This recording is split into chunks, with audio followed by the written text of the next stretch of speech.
Everybody, welcome back to A Cow's Opinion, the show where I go over the latest, greatest, and weirdest on the internet, trying to bring you good news from time to time. And thankfully, we don't have Blizzard screwing up. We have Twitch screwing up today, because today I wanted to re-reference a story that we did just about 4 or 5 days ago. When we were talking about Twitch had pulled lost out of victory and suddenly just started changing all of its rules terribly for its creators. They were doing a poor revenue split. They said that your own brand deals and stuff could only be 3% of your screen. Look at all this beautiful real estate, and 3% is like, it's probably less than the little emblem I have, or comparable to that. It's pathetic.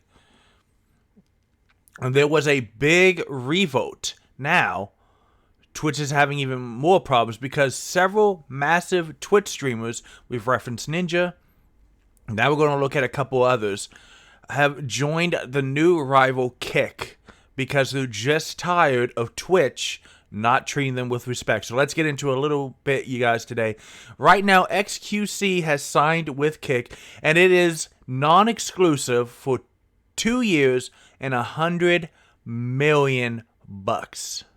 Non-exclusive means that he can also do things on other platforms, which is making it even more impressive that it's $100 million for just 2 years. This makes him one of the biggest paid sports people, not gamers, sports period. He's an esports guy, but not just esports, sports period. Their article referenced that it puts him ahead of Kevin Durant. That's insane. So the New York Times is saying that he's going to get $35 million a year, guaranteed. And if he can hit the benchmarks and status that they want, he's going to get up to another $30 million in incentive. What the hell, dude? I don't even watch this guy, no disrespect to him, and he's making $100 million. Now, if you don't know what Kick is, we'll do a little deeper dive. Right now, it's a streaming platform that was set up by online gambling companies because Twitch decided last fall, you know what? We think gambling is predatory and we don't want it on our platform anymore.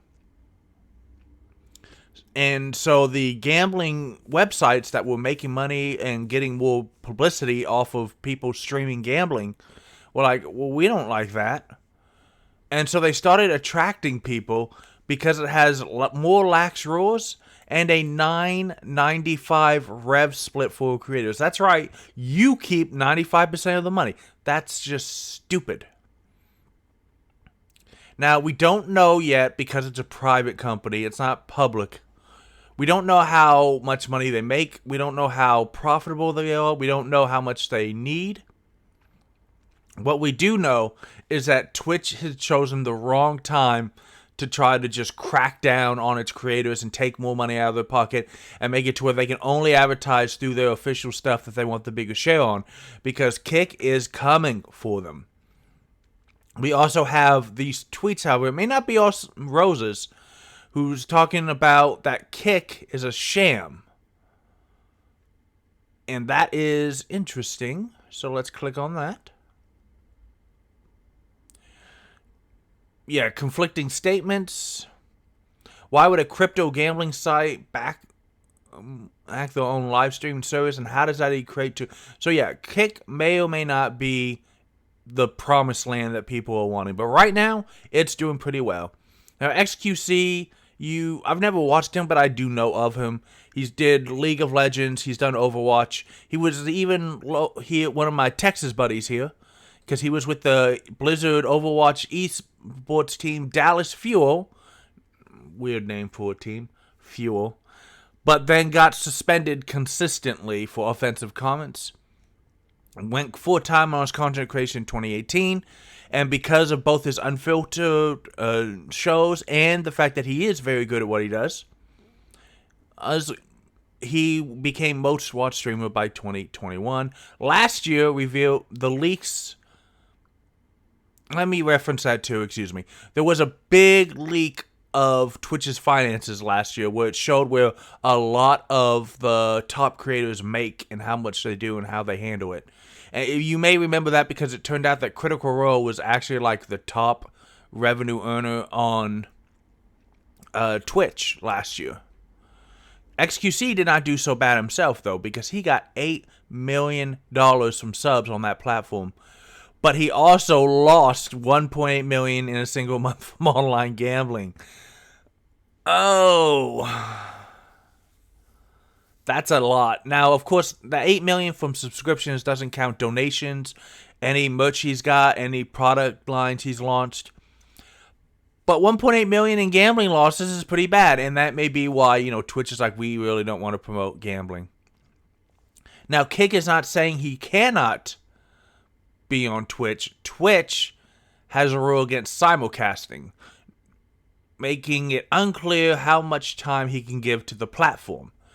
Now, I'm not 100% sure what the Twitch rule on simulcasting is, because I know that Critical Role has their cast both on Twitch and YouTube at the same time, which is why when people are like pointing out that fewer people are watching Critical Role this year live, there are still people watching on YouTube as well, so that brings the numbers up a bit.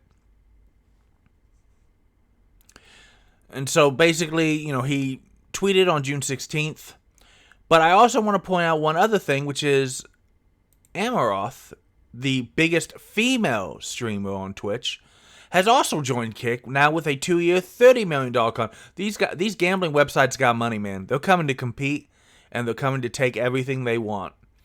So just this couple days later, Amaranth took to the internet when she posted a minute-long Twitter video that has been viewed 1.2 million times. That's pretty good. And according to another user, the creator signed a 2-year contract with $30 million. Now, I was not able to find any articles or stuff that could reference it as in-depth as XQC's deal. Which means I don't know how much of that is guaranteed per year and what benchmarks she needs to hit to get more. But even if you're only taking home a third of that, $5 million a year is amazing. It's easy money for these streamers. And again, it references that XQC recently signed his $100 million deal. Hey, so the $100 million deals have started? Can I get one of those? Yeah, can the cow get some of that money too? The cow will go on quick. I'll do anything, man. Her announcement trended on Twitter. The quartering said the internet was witnessing a change in the entire streaming landscape. This is getting insane. In just a week alone on 2 people, they dropped $130 million. You usually have to be watching soccer in Europe or the National Football League to see that much money be spent on talent in just a 5-day span. It's amazing.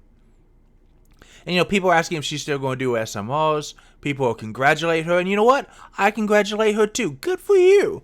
Know your worth. And if somebody's saying, hey, be here for 2 years and we'll pay you X amount of dollars, why not?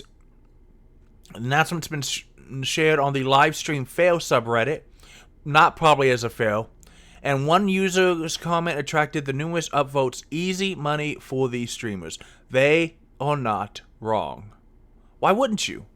Doesn't matter if Kick goes away or not and is here in 5 years. In 2 years, you're going to have enough money to do whatever you want for the rest of your life. People are also saying that Moist Critical has been talking about on his live stream. According to the former, there would be a female streamer. We have a first-person streamer, a variety streamer, and a personality. Dark, Asmon, and Summit. The Asmongold, Summit, and Dr. Disrespect are also speculated to possibly be signed to help get more eyes on Kick. One Reddit user suggested that her chat would be unhinged.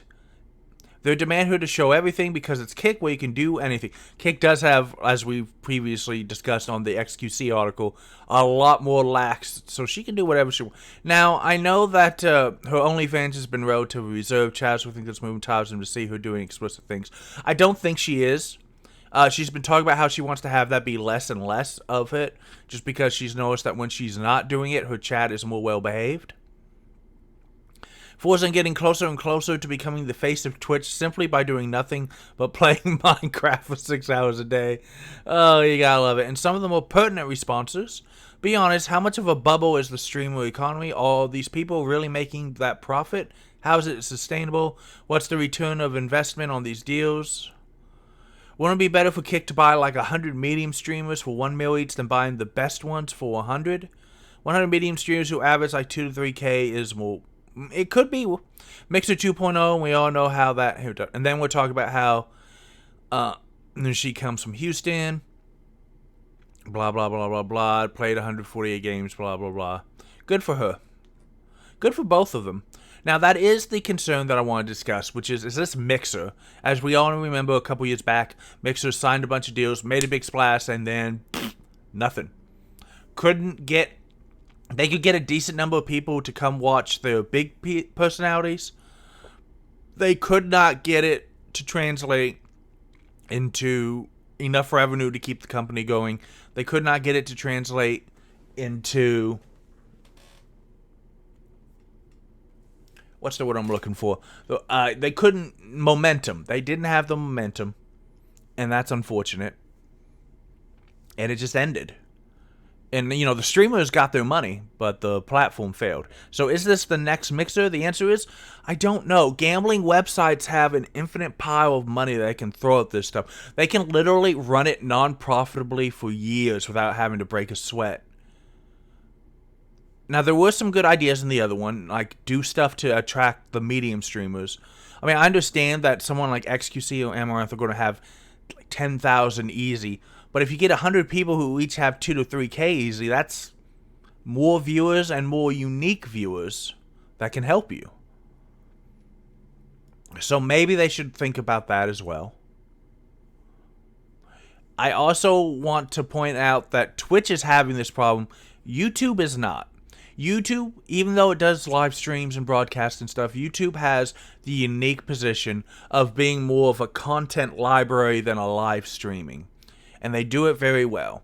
And anytime someone tries to compete with YouTube, it's nigh impossible.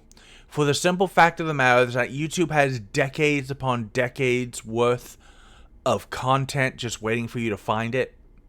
It's a never-ending treasure trove. It doesn't matter what you like now. You can find 1,000,000 hours without breaking a sweat. You can find personalities that you like, games that you like, hobbies that you like, coverage that you like, discussions that you like. I mean, YouTube is really going to be really difficult to ever uncrown from its #1 position for it is, because it's always going to have that content. Think about how mad people are now that Netflix and WB and Disney are taking some shows off so they don't have to pay residuals. YouTube never has to worry about that because you get paid based on the views.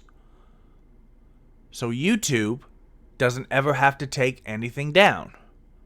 Which means that they just, oh, you want to start your own little site? Oh, that's cute. You have 10 content creators. That's amazing. Oh, look at that.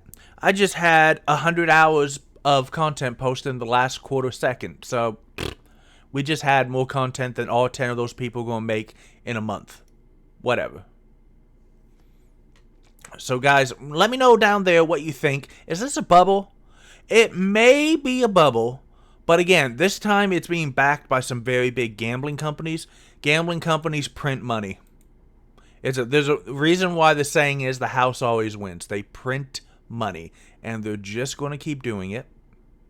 And they can run this thing at a loss until they decide what they want to do. Guys, I hope you're enjoying a wonderful Tuesday. Like, comment, and subscribe below. Play more games, because games are awesome, and you deserve awesome. I'll see you next time.